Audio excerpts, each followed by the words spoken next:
Noong 2003, kaming mag-asawa ay tinayo ang kumpanya na pinangalan namin St. Gerard Construction.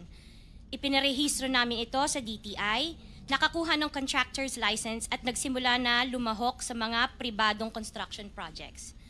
Number 2, kinalaunan nagsimula na rin kami na lumahok sa mga government projects. Natuklasan namin na hindi naging madali ang trabaho sa mga government projects. Madalas mahirap ang paniningil ng bayad at matagal bago kami mabayaran ng gobyerno.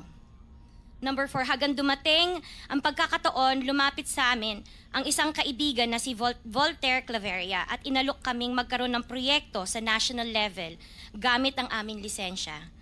Number 5, ipinakilala niya ang sarili niya na nagtatrabaho para sa isang congressman at nangakong kapag nagbigay kami ng pera ay makakakuha kami ng proyekto.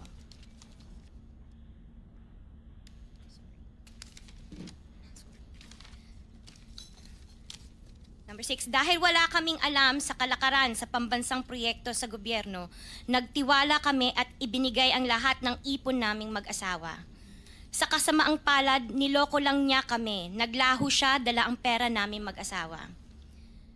Nagpunta kami sa DPWH para i-report ang nangyari, pero hindi nila ito pinansin. Kahit ganon, hindi kami sumuko. Gusto ko pa rin gawin ng tama ang negosyo, kaya patuloy kaming sumasali sa mga biddings sa gobyerno. Sa kalaunan, ang kumpanya namin ay nanalo sa mga bidding sa mga proyekto sa national government sa pamamagitan ng patas na bidding.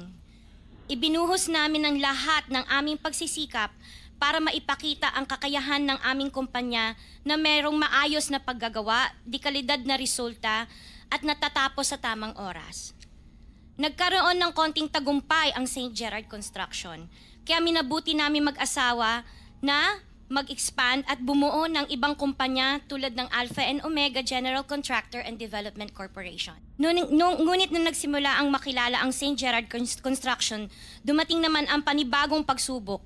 Unti-unti na nagsilapitan ang mga district engineers at mga regional directors ng DPWH at mga chiefs of staff na mga mambabatas na nag-aalok ng mga proyektong sinasabi nilang pondo na mambabatas. Noong una, sinubukan naming labanan ng mga ito sa pamamagitan ng pagre-report sa DPWH at pagpapadyaryo ng mga tiwaling kawani ng gobyerno, subalit hindi sila natitinag sa mga ito. Sabi nila dapat tanggapin namin ang realidad na dapat kaming magbayad sa mga pambabatas kung gusto po namin magpatuloy na magkaroon ng project sa gobyerno. Kung hindi, binabala nila na matatanggal na sa listahan ang kumpanya namin at hindi na makakakuha ng kahit anong proyekto. Hindi namin ginusto kailanman na mapasama sa ganitong sistema, pero kailangan namin magpatuloy para sa pamilya at mga empleyado namin. Dahil sa aming paglaban sa mga tiwaling bidding, maraming beses naming naranasan na ma-disqualify ng Bids and Awards Committee ng DPWH na hawak na mga mambabatas na nagpondo sa proyekto.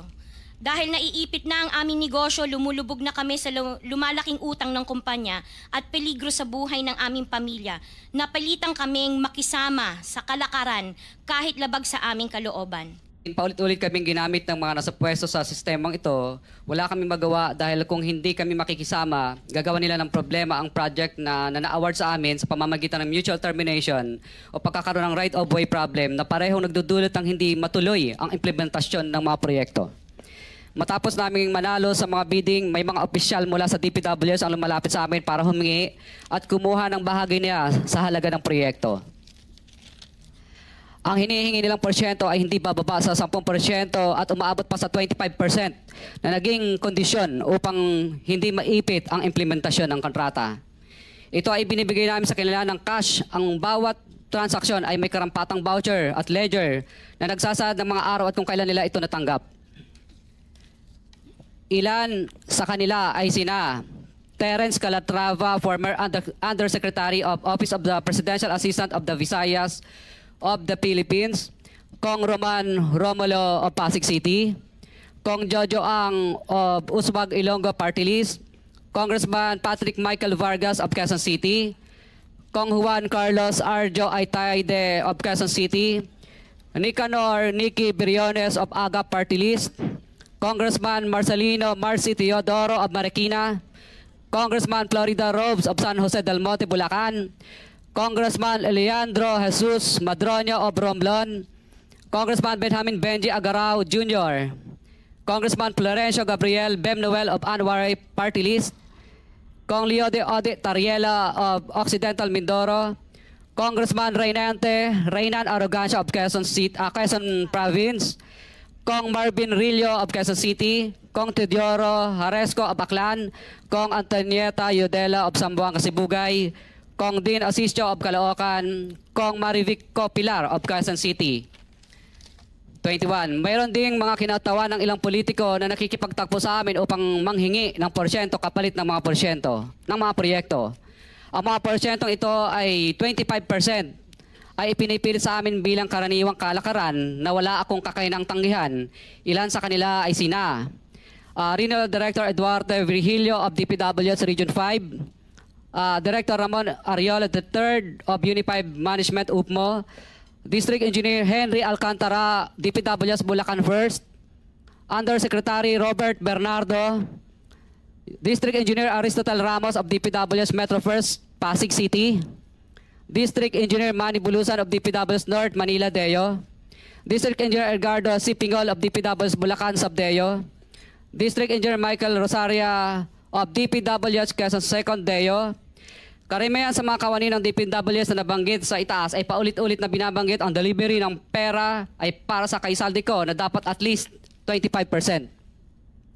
Si Kong Marvin Rillo naman ay ilang beses na binabanggit ang pangalan ni Speaker Martin Romualdez bilang kanyang malapit na kaibigan. 25. Sa tuwing umiinom kami sa Wine Story, sa BGC at sa Shangri-La Mall, sinasabi pa ni Kong Rillo na lahat ng kanyang request para sa pondo ay galing pa mismo sa unprogrammed funds at insertion na inaaprobahan ni Speaker. Ang tao ni Marvin Rillo na si Bogs Magalong ang pumupunta sa amin para kunin ang pera sa aming opisina o sa Wine Story. Si Kong Jojo ang naman lagi ring binabanggit sa lahat ng project sa kanya ay papondo ni Speaker at ni Saldico. Mataas ang hinihingi sa project, dagdag pa niya, hindi naman lahat ng pera ay para sa kanya kundi para kay Speaker at kay Saldico.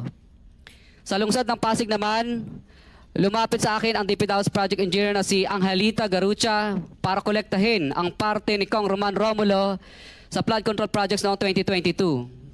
Number 28.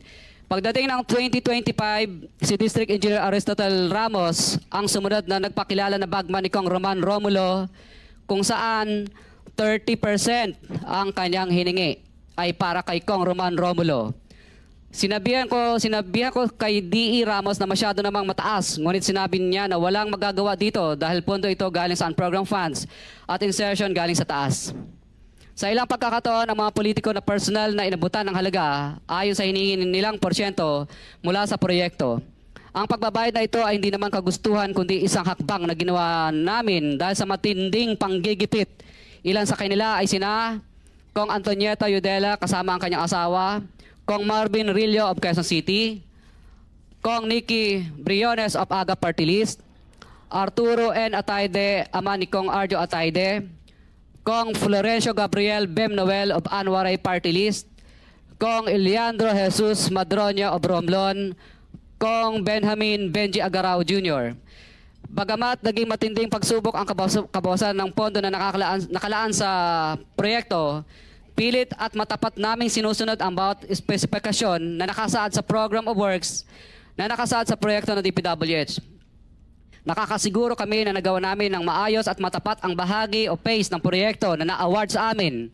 Sa katunayan, hindi kami mababayaran ng DPWH kung hindi ito dumaan at pumasa sa maraming material testing na naaayon sa design ng DPWH. Ina-assess at ini-inspect ng DPWH ang bawat proyekto base sa natapos na parte o accomplishment.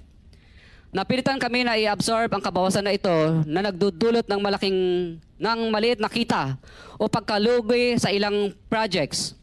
Para makabawi, dinadamihan na lang namin ang partisipasyon sa mga projects. Taliwas sa mga lumalabas na may mga impormasyon sa publiko, hindi kailanman kami gumawa ng ghost projects. At masugid kami nag-i-inspect sa lahat ng aming mga natapos na projects. Handa po kaming tumistigo ng walang pilit at kusang loob bilang state witness at sabihin ang lahat ng nangyayaring katiwalaan ng Kamara, DPWH at iba pang mga kawani ng gobyerno upang gawin ang tama. Kami ay lubos na humihingi ng tulong sa Senate Blue Ribbon Committee na pinamumunuan ng buting Chairman Senator Dante Marcoleta at kay President Bongbong Marcos para sa proteksyon at seguridad ng aming pamilya. Ang salaysay na ito ay kusang loob namin ginawa at walang sino mang pumilit na gawin ito. Sa katotohanan ng lahat ay nilagdaan namin ang salaysay na ito ng kusang loob at walang pumipilit. Sign, Pacifico of Vizcaya, nagsasalaysay. Notaryado po. For the record, this one statement was notarized by a certain Attorney Reynaldo F. Segobiense, PTR number 246726, January 4, 2024. Hanggang ang MCLE ay 2025. This was notarized on September 6, 2025. Mr. Chair. Mr. Pacifico Vizcaya and Cesaria Rowena Vizcaya, meron pong pirma sa inyong respective na pangalan. Ito po ba'y pirma ninyo? For the record lang. Yes po, Chair. Thank you. Banggit nyo itong mga pangalan po ng mga congressman. Sila po ba mismo? Mukhang dalawa lang po yung binanggit nyo na personal ninyong inabot yung pera. Itong mga napakadaming pangalan na binabot ninyo, paano po ibinibigay yung parte nila, yung komisyon na sinasabi niyo 25%, 30%? Sino po? May tao po ba? May bagman po ba? Kadalasan po, ako po ang nagbibigay o minsan po may inuutusan po ako, nagtatawagan lang po kami para sa hinihingi. Maaari mo po bang ibigay sa amin, sa komiting ito, ang pangalan ng mga pinag-aabutan ho nyo ng pera kung hindi mismo yung mambabatas ang inaabutan ninyo? Maaari po ba? Or litrato man lang, parang malaman ho natin kung sino pong inaabutan po ninyo ng pera? Kay Terence Calatrava po, nag-usap po kami nito sa kanyang kondo po sa Makati. Tapos ang inuutusan na lang po niya na kumuha po ay si Diane Tan. At saka yung kasama pa po si Andrew po ang pangalan. May mga contacts number po ako. Sila po ang tagakuha sa office. Pero iba-iba po ito. Iba-iba po itong mga bawat congressman. Iba-iba po yung kumukuha. Tama po ba? Opo, makadalasan po parang mga COS nila or mga pinagkakatiwalaan nilang tagakuha lang po. Opo. For example po, si Kong Roman Romulo naman po. Kadalasan po si Kong Roman Romulo, ang tagakuha po niya si tagakuha niya si Ma'am Engineer Angelita Garucha, empleyado ng DPWH yun. Tapos pinalitan naman po yun ni D.E. Aristotel noong 2025. District Engineer po siya ng DPWH First Metro. Pare-pareho po ba, Mr. Chair, yung komisyon, whatever you wanna call it, kickback, ang hinihingi po or magkakaiba? Ibang isang mambabatas ganito ang presyo or halos standard po ang hinihingi nila at magkano po ba yan? Isa lang po ang pattern. Basta insertion or ang program po, 25% po lagi. Insertion or ang program, 25% po yon. Opo. Para po kanino raw? Para po daw po kay, lagi ko narinig ang salita nila kay Saldico at saka kay Speaker po, ang narinig kong salita. Ayun na nga mga kababayan, ang sworn statement ng mag-asawang Vizcaya patungkol dito sa kanilang mga na-experience, mga nangyari sa pagkakuha nila ng mga proyekto dito sa gobyerno mga kababayan, at itong mga sangkot na mga congressman na tumanggap umano ng 10 hanggang 25% na kickback or SOP, no? Or commission. At pinangalanan nga po niya itong mga congressman na sangkot dito mga kababayan na tumanggap ng mga komisyon, no? At although itong ibang congressman ay may mga statement, no, deny po nila itong allegation ngayon ni Vizcaya, no, or itong mag-asawang Vizcaya. Si House Speaker Martin Romualdez meron pong denial. Si Saldico meron atang statement din na denial din mga kababayan. Itong si Robes, no, parang nag-issue na rin siya ng statement at kakasuhan nga daw po niya itong mag-asawang Vizcaya mga kababayan. Ayan, at inamin pa ni Pacifico Vizcaya mga kababayan na paulit-ulit po silang ginamit ng mga politikong ito para sa ganitong kalakaran mga kababayan, at wala daw silang magagawa kundi sundin itong ganitong kalakaran mga kababayan.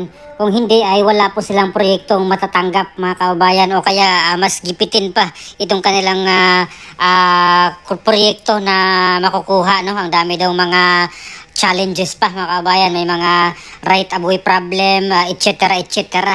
Kaya napilitan daw po silang sumunod na lang mga kababayan dito sa ganitong sistema at yung mga kausap niyang mga congressman at mga representatives no ng mga congressman at grabe mga kababayan, ito palang kalakaran no ng mga politiko natin dito sa mga ganitong sistema. Kaya dapat ay matigil na ito mga kababayan no at para po sa aking opinion, sana po ay talagang managot dito ang totoong may kasalanan mga kababayan no at itong sila Diskaya ay kung mapagbigyan na maging state witness po sila ay talaga namang marami pong buaya ditong makukulong mga kababayan no kung talaga may pangil itong ating gobyerno, itong ating mga leader ngayon ay sana po ay totoo yung kanilang mga ginagawang investigation no lalong-lalo na itong investigation na binubuo no or bubuuhin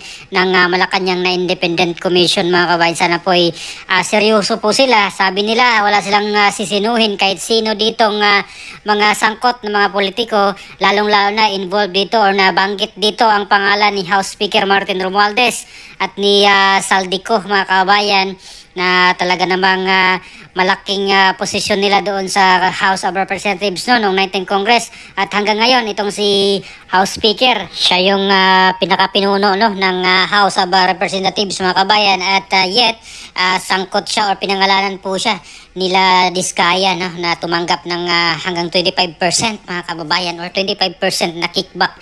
So talaga namang grabe itong allegation na ito mga kababayan at sana po ay investigahan pa ito ng husto no mga kababayan at mapanagot, mapakulong itong mga ganitong uri ng politikong mga magnanakaw, mga kurakot mga kababayan. At naon na nga po sinabi noon pa ni BP Sara na dalawa lang naman ang may kinalaman dito sa budget ng Pilipinas, si House Speaker Martin Romualdez at itong si Saldico mga kababayan. At ito na nga ngayon ang biglang nangyari sa Senado no, nagpalit ng liderato itong Senate President mga kababayan no.